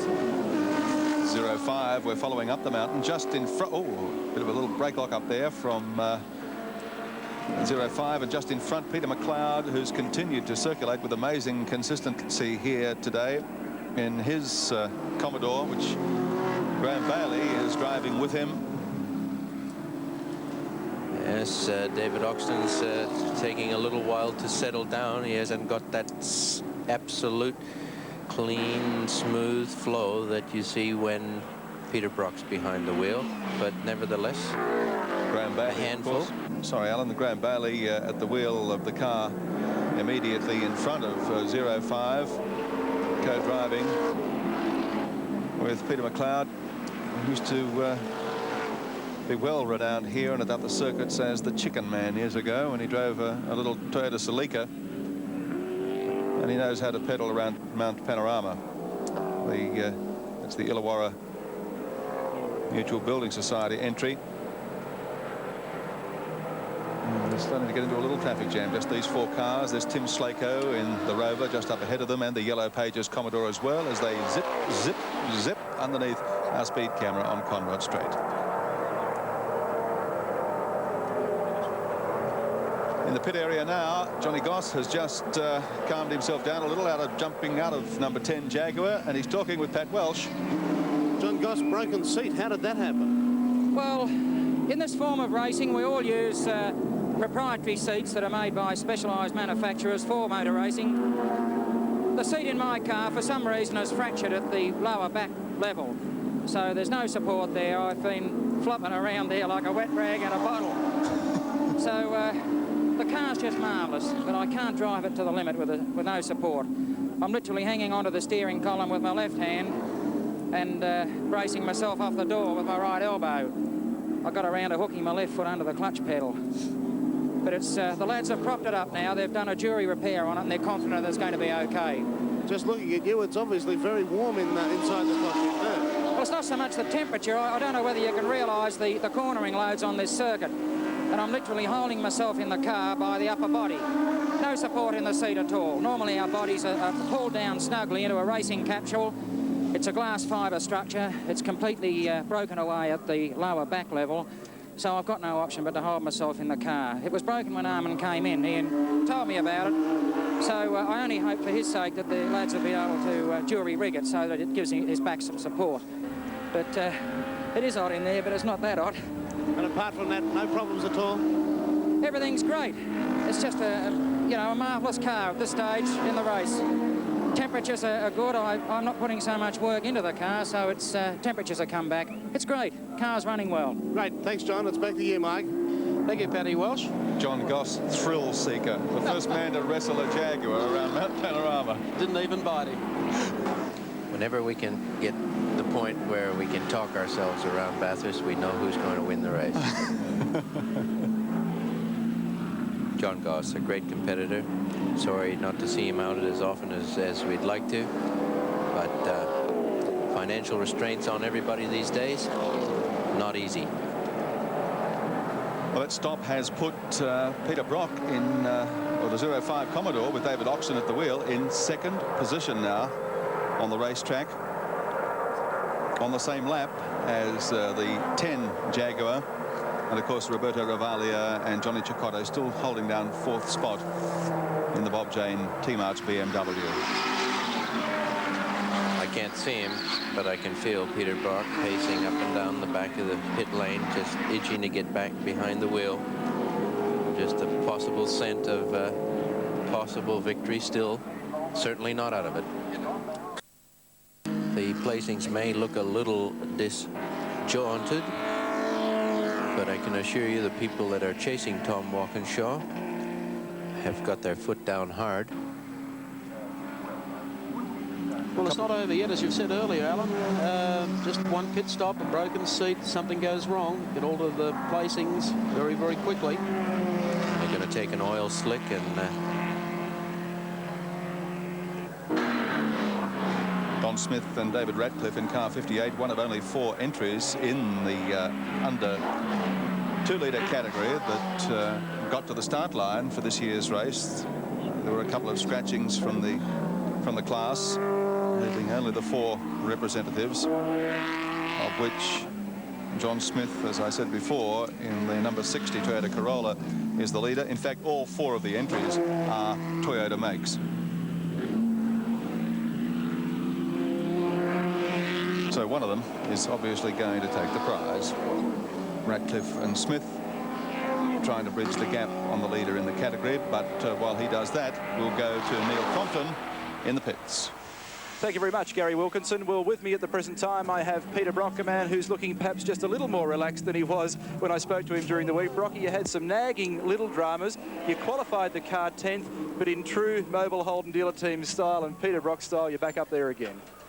Yeah, so we knew that practice wasn't indicative of the sort of speed we could actually run at, because one-off laps are often give a false impression of the car's speed. For instance, they were around about the 21 second mark, whereas we're lapping at the moment at 24 is a good lap. It's a ripper lap, actually, and 25 and 26 seems to be more on the pace. Obviously, Tom seems to be doing around about 23, 24, but the Jags are chewing petrol.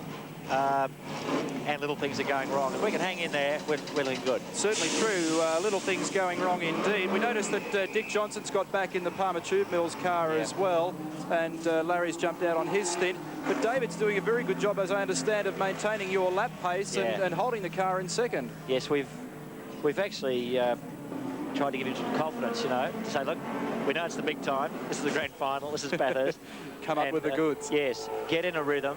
Let the car just flow through the corners, and the lap times will come. It's that sort of circuit, and he's now settled down doing some pretty good lap times. I did the first half of the race actually there before, and I'll get back in in about 15, 20 laps time or so and finish off. Now, your car was qualified on the D3 Pirelli tyres, which are basically a race tyre. Yeah. I think you did the first stint on those. What about the second stint?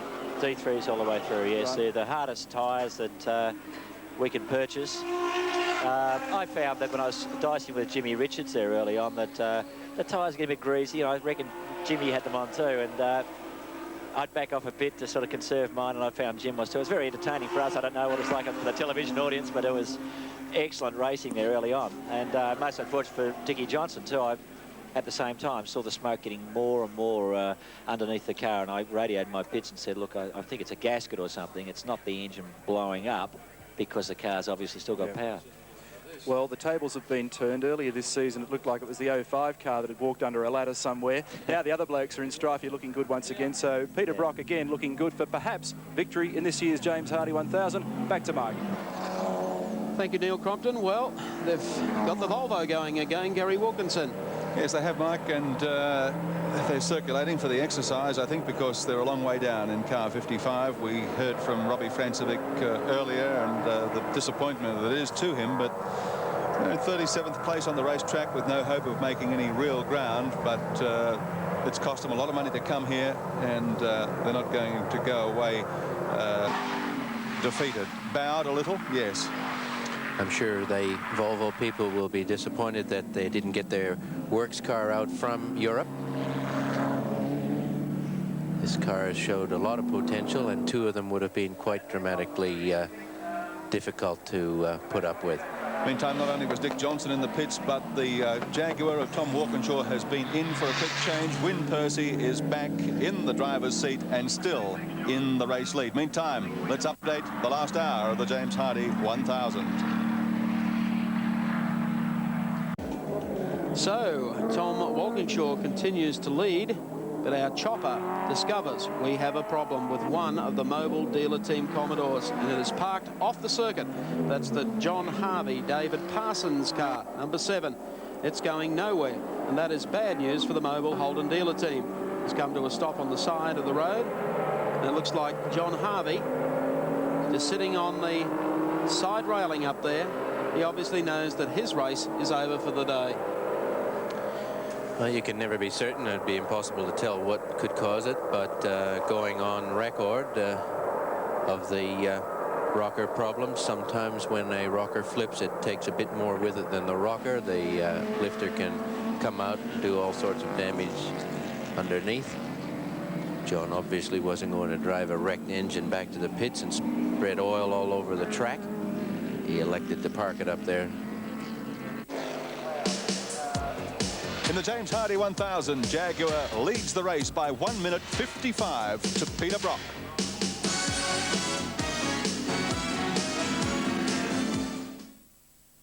I see Commodore to chase.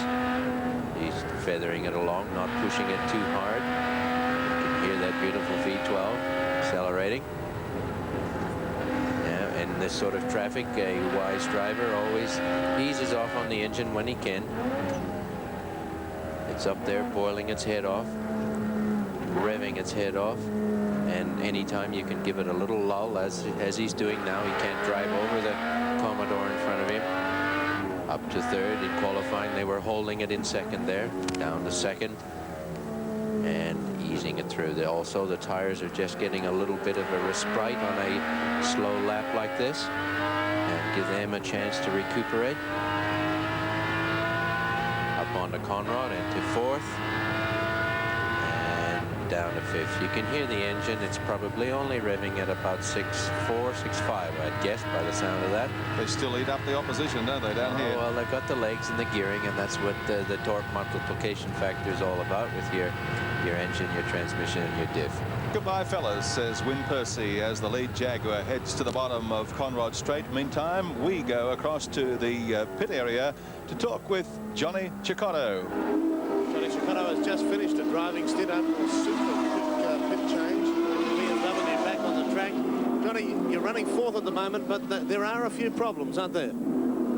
Yeah, the car is it's okay, but it's not perfect. The engine is a little bit low on power, and the handling is not fantastic, but it's okay.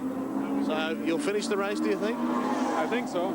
If before the race, I know you were very confident of winning it, weren't you? Well, we had to work a lot during the practice to set up the car, and finally yesterday afternoon with full tanks the car was running okay, but today it's not the same as yesterday.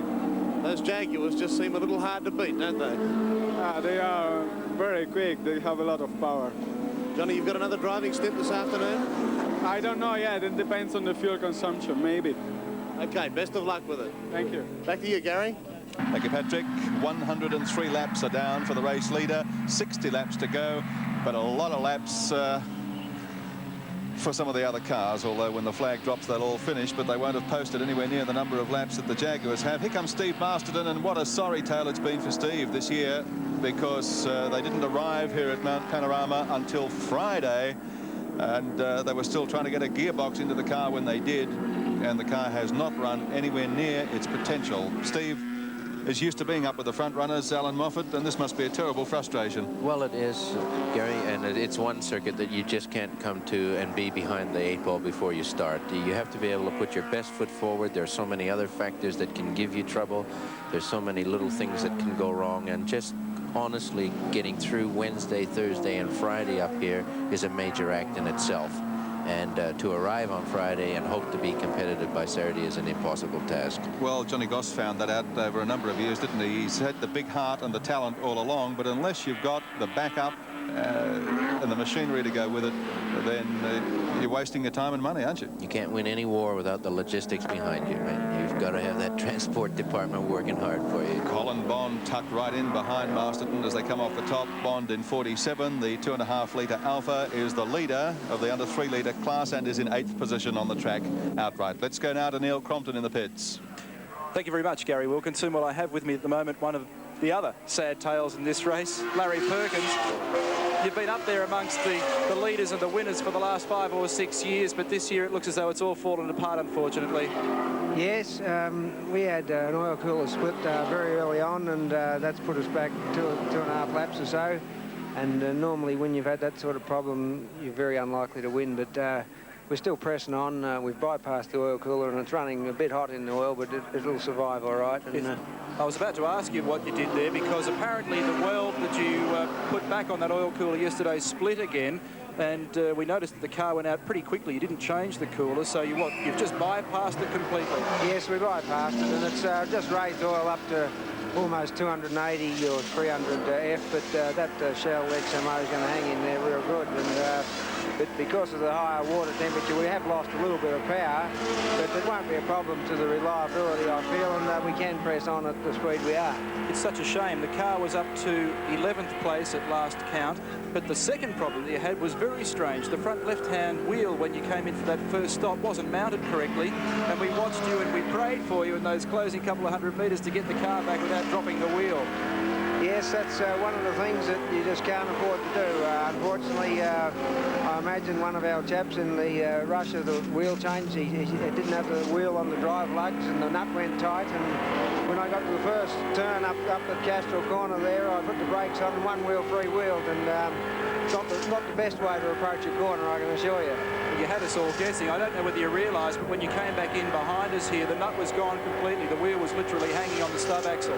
No, I didn't know the nut was gone, but it certainly felt very wobbly, and you know, I was certainly hoping that I'd get home on the wheel and not the brake. 2:15. There's still a fair bit of race to go. Fingers crossed, perhaps you might finish up there in the top half dozen. Well, this is true. The years that Peter and I have won, I think always we've won by more than 2 laps, and at this stage we're certainly down in the laps, but it's a bit like a game of cricket. Anything can happen, and we could be right back in there, but I think luck would have to be very much on our side now. You're doing another stint in the car? Look, I haven't even sat down and had a look at the score sheet, whether time will run out on Dick or not, but there is certainly a chance, or we'll have to make another pit stop, that's a fact, for fuel, and I just may or may not hop in. Just depends how Dick feels. Thanks, Larry. So Larry Perkins and Dick Johnson, 11th in the field at the moment, hoping for a better result at the end of the 163 laps. Back to you, Mike. Skies, and that's Seven's big new TV mini-series, the story of Charles Kingsford Smith like it has never been told before. Don't miss it. The story at the head of the James Hardie 1000 thus far reads like this as we look at the top 5. Car number 8, the Jaguar, Win Percy and Tom Walkinshaw. You can see quite a substantial lead now over 0.5, the Peter Brock Commodore, and then car number 10, the second of the Jags, running pretty well neck and neck for second spot on the track, followed by car 21, a fair slice further back to the Cicotto Ravali, a BMW, and then car number 4, and that is the McLeod Commodore entry from Wollongong. We're following Jim Richards round in car number 1, the JPS BMW that had that mishap at the turn into Mountain Straight and ended up in the sand trap earlier. They've recovered remarkably well since then. They've covered 102 laps, 4 laps down on the leader. They are in 7th position outright on the track. So this machine, despite the earlier mishaps, is really flying. And Alan Moffat found out just how the car can fly when he evaluated the JPS BMW. The BMW 635 is a 6-cylinder fuel-injected 3.5-liter engine, roughly 300 horsepower, transmitting through a 5-speed gearbox, and must weigh by Group A regulations 1,180 kilograms. My first introduction to BMW was 10 years ago when I was lucky to be associated with a factory team and we won the Sebring 12-hour race. I know the engineering that goes into these cars, and Frank Gardner always prepares a nice car. This was no exception. The car immediately impressed me with the way it sat so nicely on the ground. Loosely translated into technical terms, that meant not too much body roll, particularly down through here, Castro Curve, where the car is up around the 100-mile-an-hour mark. You don't want anything going against you. Famous skyline, and the first time I had to hit the brakes in earnest, down through the S's and into the dipper. Accelerating, accelerating, changing gears. Down again into a very tight left-hander at Forest Elbow, where if there is any lock-up of the rear brakes, a lot of trouble hitting that fence on the right. And now on to famous Conrad. The car was a little slow in accelerating by my past experiences, but when it got going in 5th gear, it certainly opened up, and terminal speed was nothing to sneeze at, as you're seeing here as we sneak up on race speed camera, picking up some of the slower cars as I was practicing in this fabulous little car. Under brakes at the end of Conrad, a quick turn of the wheel and onto pit straight.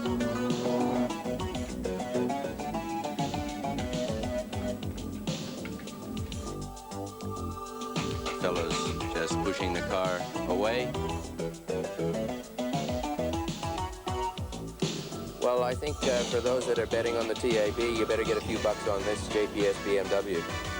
It's beautifully balanced, and the spring rates are such that on Conrad, where the other cars I've driven were bouncing around a little bit, this car sat steady and gave the driver a lot of confidence. The brakes were terrific, not quite as much power as the V8s naturally, but what it lacks there, it seems to be picking up in handling, and I give the car full marks. Alan Moffat evaluating, of course, one of the black BMWs. And Jim Richards driving one of those cars, doing extremely well, as Gary mentioned, coming back through the field. And we're talking about people doing well. This particular car and the driver are doing exceptionally well. Peter McLeod's entry, Graham Bailey co-driving, Graham at the wheel at the moment. This is the South Coast supported Commodore V8. And at present count, it's up into 5th place. Yes, 105 laps covered, Mike, just 2.5, nearly 3 laps behind the race leader, and of course South Coast supported by the Illawarra Mutual Building Society, as you said. Peter McLeod from Wollongong, and a renowned long-distance finisher, particularly in that Slick 50 Mazda car that he used to drive. And of course, Alan Moffat, he was also involved in your project earlier in the year. Yes, he was a team driver with our RX-7 at Daytona in the 24-hour. Unfortunately, didn't get to drive the car in real earnest because of an engine problem, but nevertheless acquitted himself well on the high banks at Daytona. But here today in a Holden Commodore, which he's been responsible for the preparation, and obviously taking it just a little easy in the first part of the race has paid dividends, and here he is in the top 5.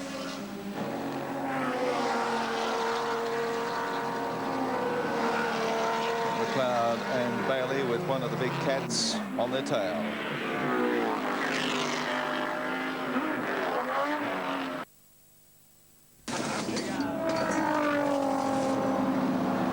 Which puts the car on the same lap when it came in for the pit stop as Jim Richards' BMW. 1 lap down on Kent Bagent and Peter McLeod. Let's go to Neil Crompton. Gary, it's Pat Welch down here. They're putting on a set of Dunlop 399 hard compound tyres. They believe that will take them to the end of the race. The bonnet is up merely to check oil and water. It's obviously okay. There was nothing mechanically wrong with the car. It has been running perfectly, apparently. We get a word with Greg Hansford. He's just finished his driving stint. Greg, obviously no problems with the car and going very well at this stage. Pat's really good. When I got in the car at first, everything was really hot and the brakes weren't working, so it took me a while to get the feel of the car, but now it's really good. Very economical too. Only your second pit stop for today, and that should be the last. Colin should be able to finish the race. Hopefully, yeah. And I think we've got enough lead on the second place car to be able to stay in front, hopefully. So I'm not sure how many laps the leaders are in front of us, but Colin did 55 and I come in at 105. How many have the lead cars done? They're up about 110, I think. Okay. Should be okay. No more stops. Okay. Best of luck. Thanks, Greg. Thank you. Back to you, Gary. Thank you, Patrick. You're spot on there. Yes, 110 laps for the lead car. Tom Walkinshaw's number 8 Jaguar, as we see coming underneath the Hardy Bridge, car number 13, Bernie McClure and Ray Ellis in their Commodore entry from Victoria. And it's the only travelling art show, I think, or the only art show on wheels, certainly, that I've ever seen. Yes, and Ruth Ellis is the young lady who's pushed a lot of people into this operation. They might auction off the bonnet because Pro Hart did the painting on the front. Ruth was responsible for getting Pro Hart to do that. I didn't think he'd be doing it on his own. But to their credit, a young woman that wants to push artists to the fore through motor racing, and good luck to her. Only 4 runners in the Class A category here at Mount Panorama this year. That's the under 2-litre class, and all of them Toyotas. And this is the situation as they stand. Car number 57, that's the Bob Holden entry, leads the category at the moment from car 60. John Smith in his Toyota Corolla, then car number 61, which you can see hasn't turned over too many miles at all. That's Ray Hutchie and John Faulkner. And the other entry in the category, David Ratcliffe and Don Smith, really is not in contention at all. Class B, the under 3-litre category, Colin Bond, as we mentioned, in front, but only narrowly in the Alpha from the Starion, the Mitsubishi Starion of Kevin Bartlett, and the rest of the entrants in that class totally out of contention. Well, the Ellis McClure car goes through, and trouble straight away. It's Colin Bond. No, it's a BMW Charlie O'Brien. Looks like Charlie standing over there. Yes, it is Charlie O'Brien. Big effort went into the car. Co-driver John English. He had to work very hard to put the money together for this car to get to Bathurst, and they were doing so well up into 8th position earlier in the race. In fact, they were running 9th when this mishap occurred. Broken suspension, wheels on the toe-out position. He's not going to be going anywhere under its own power. A lot of smoke coming off the brakes there. We could presume what may have happened, but that would be unfair to the driver. Well, Charlie was so happy that he'd snared himself a half a dozen sets of the top English Dunlops, the same that the Walkinshaw crew are running, and he thought that they were going to stand him in good stead here today. They would have, but you can't go anywhere without suspension. Charlie sits on the upturned helmet and watches the parade go by. A few comments from the onlookers, giving him all the instructions he doesn't need at the moment. No, he's decided, and not a very safe place to be standing in front of the car. I think he wants to be a bit careful down that neck. Yes, I wouldn't like to be standing between the fence and the car, Alan, if it did get hit. Well, he's just out of the dipper, and somebody else can come along when I think he's actually elected to move it in case someone does come along and total the rest of his lovely little car. Well, Kevin Bartlett and his Starion have been circulating so consistently today to put them in second place in the under 3-litre category. His co-driver, Peter McKay, with us in the pits at the moment. Thank you very much, Gary Wilkinson. Yes, indeed, second in class at the moment. I understand that they're up to 11th outright. Peter McKay, you've just done the lunchtime stint in the car. How does it feel? Well, it feels pretty good, except for the gearbox, which is just a little bit tight. We're losing a little bit of oil, and at each stop the idea is to just top it up, but we feel it'll run to the finish. Apart from that, it's fantastic. Brakes are magic, engine's running like a train. As Australia's fastest journo, are you enjoying your ride at Bathurst? Yeah, it's always great here, and this is no exception. Good to be with a professional team? Fantastic. Gee, they're a good bunch too. And from here on in, any special game plan? No, I think Bondi's ahead of us on the road, and the idea obviously is to run him down. Not literally, but let's see if we can catch him. Good luck. Thanks, mate. Back to you, Mike. Thank you, Neil Crompton. Peter McKay. There we have the Jags running just a little closer. Tom Walkingshaw, Win Percy rather, in car number 8. It doesn't matter what numbers they are, Mike, for the manufacturer to see 2 of his cars running 1-2 in the middle of the race, it always gets the heartbeat up.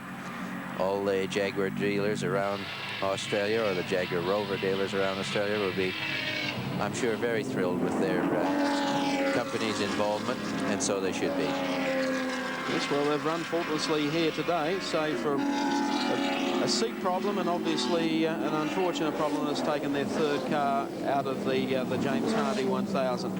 Coming up through some traffic to the cutting.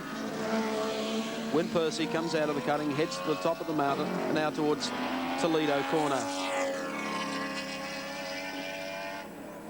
Steve Masterton still soldiering on with the Commodore V8 after having his fair share of problems over the weekend. There's Charlie O'Brien still trying to make it back into the pit road. So Charlie has been able to at least make towards the pits and hopefully carry out sufficient repairs to get him back on the track and mobile for the latter stages of the event. Whatever happened to him initially, he probably gave up in disgust, and then after a couple of minutes with a personal boardroom discussion, he said, hey, I better get this thing back to the pits and maybe we can bankroll it into a finish still. We have to talk to ourselves occasionally and get the whip out. No different than the jockeys in the Melbourne Cup.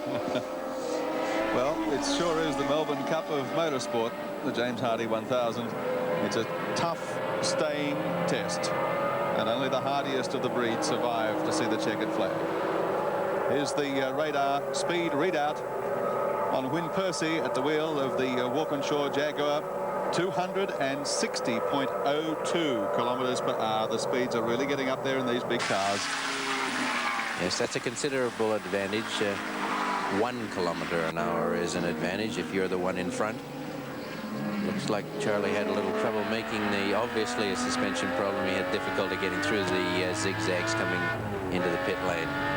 Here's Win Percy again, accelerating down pit straight, down into second gear, sliding it through Hell Corner, nice and gently. Up into third. Beautiful sounding engine. Almost like a Spitfire, Michael. It's certainly almost as big as a Spitfire when you look under the hood, Alan. Well, you'd remember them from your war years, wouldn't you? Yes, of course, yes. Old tin shoulders, they called me. Number 8, Win Percy. Coming out of GTX Bend, making the run towards the top of the mountain now, up towards the cutting. He and Tom Walkinshaw have been a dynamic duo here for the 1985 Great Race. Everything is running just so superbly. We've got a lap up on the second-placed Jag, number 10, the one driven by Armin Hahn and John Goss. And they're still on the same lap as David Oxton and Peter Brock. A lot shy of them, Revalia, and of course, Chicotto. Obviously, Armin Hahn is not getting a bad ride with that broken seat in the second Jag, because he was keeping the rest of the opposition at bay, whilst the lead car for the combination powers along at the head of the race. It is amazing how you can compensate, Gary. It won't be comfortable and he won't like it, and obviously not a position to go for the front. There's Charlie's problem. But the drivers are capable of compensating, and that's what they're there for. Yes, bent and buckled badly. I would have to guess that was a good slug of an embankment, or at least a curve that could have bent a wheel like that. They are the BBS German-made wheels, three-piece, inner and outer, and a magnesium center. So not a total write-off in terms of cost, but certainly in terms of efficiency here today. I guess John English is only thankful that he wasn't at the wheel when it hit whatever it did, because he would have horrid memories of last year when he almost put a car through the wall up on Skyline. Well, the driver has to have confidence that his wheels are on. He takes enough chances with everything else, and you'll see them tugging away at the steering wheel, and if they don't get a little feel that that tire is in contact with the tarmac, we can become chickens very quickly. My wheels fell off years ago. Down Conrod Straight, we're looking at Jim Richards giving the Dick Johnson Mustang the pass as they go down, and as they do, we might go back to the pit area in just a moment, because there's so much action happening both on the racetrack and behind the scenes in this race as it unfolds this year. 114 laps completed by the race leader. Let's see if we can get a word from Charlie O'Brien. Thank you, Gary. Yes, Charlie's just climbed out of the car. What was the problem? You've got some pretty bad damage here on the front right-hand corner. Yeah, too bad, unfortunately, to keep going, but it blew a left front at Skyline. It went sort of an airborne ride. So, unfortunately, it won't be going today. Where did you land? In the middle of the dip, down back in the bitumen. Try to back your way down. There's also some oil coming out from underneath the car. Do you know what that is? Well, it was such a hard bang when it came back down. It split the gearbox in half.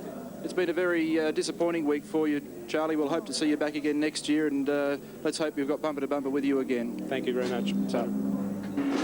A brave showing from Charlie O'Brien in his BMW, but he's out of the race, and it's still Jaguar 1-2 in the James Hardy 1000. It's the BMW of Kent Bagent and Neil Lowe. Kent has taken a couple of minutes off from a hectic schedule, running in 6th at the moment and battling it out with Peter McLeod. That's right, Pat. We're a little bit down on Peter McLeod at the moment, but hopefully we're catching second of a lap or so. We did catch up and get past at one stage, and then we had a pit stop, and we're back down behind him again, but we're hopefully pulling him in. Now, to be so high up in the top 10 is something of a surprise after a shaky start to James Hardy 1985, wasn't it? Yes, it is. We had unfortunately a bent wheel, which I didn't decipher it until well on into the laps. Thought it could have been a bent drive shaft, and going down the back straight, the car was just unbelievably shaking to the fact we got to drive 6-8, and I just had to hold the car there. So we lost a lot of our time down the back straight and over the top two when we were revving quite substantially. At about lap 30, I said, well, we've got to come in and do something about this. So we changed the tyres, and from then on, the car has been a totally different car like it has during the week. So you've done 30 laps with the bent wheel. How much time do you think that could have cost you? Oh, that cost us a lap. So you could have been right up there with the leaders. Well, I think that just before we came in, we were running with the Schnitzer car, the works car from Germany. We were pretty much close to that. They were with us, we were with them, and that's where we should be now. Or somewhere in that vicinity, not a lap down. Right, so that was the only unscheduled pit stop for you. That's right. So you'll have to have 3, but you still a great chance of finishing well up in the top 10. Another one coming, that's right. Kent, congratulations. Been a great effort so far, and best of luck for the rest of the afternoon. It's back to Gary Wilkinson. Thank you very much, Patrick Welsh. And we see here Jim Richards, another former Kiwi, now domiciled in Victoria, in Melbourne. And this man has had some wretched luck here today, but he has had a phenomenal season in Australia in 1985.